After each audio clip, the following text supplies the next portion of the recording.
நான் சொல்கிற இந்த டேரக்டர்ஸ் எல்லாம் இது வரைக்கும் 2 படம் தான் எடுத்திருக்காங்க. முதல் படத்தில் ஒரு டேரக்டர்னு ப்ரூவ் பண்ணுறதுக்காக ஒரு நார்மலான ஸ்க்ரீன் ப்ளே எழுதி அதை பக்காவாக ப்ரெசென்ட் பண்ணி ஒரு ஆவரேஜான ஒரு ஸ்டோரி கொடுத்திருந்தாலும், தன்னுடைய 2வது படத்தில் வேறு லெவலில் ஒரு ஸ்க்ரீன் ப்ளே எழுதி இந்த உலகமே திரும்பி பார்க்குற அளவுக்கு தமிழ் சினிமாவை நெக்ஸ்ட் லெவல் கொண்டு போனதில் முக்கிய பங்கு இவங்களுக்கு இருக்குது. அப்படிப்பட்ட 3 டேரக்டரை பற்றி தான் இந்த வீடியோவில் நம்ம பார்க்க போகிறோம்.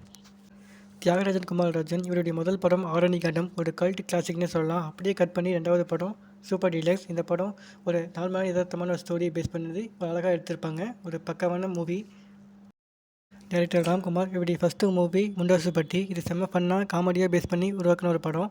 அப்படியே கட் பண்ணிங்கன்னா 2வது படம் ராட்சசன். இப்போ இருக்கிற க்ரைம் த்ரில்லருக்கு ஒரு பெஞ்ச் மார்க்கை செக் பண்ண ஒரு படம். அடுத்த டைரக்டர் நித்யன் சாமிநாதன். இவருடைய முதல் மூவி குரங்கு பொம்மை. ஒரு யதார்த்தமான கதையில் பக்காவான ஸ்க்ரீன் ப்ளே அமைச்சு ஒரு அழகாக கொண்டு போயிருப்பார்.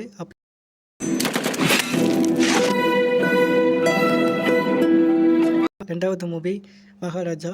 சொல்லவே வேணாம், தமிழ்நாடு இல்லாமல் வேர்ல்டு வைட் ஹிட்டான ஒரு மூவி.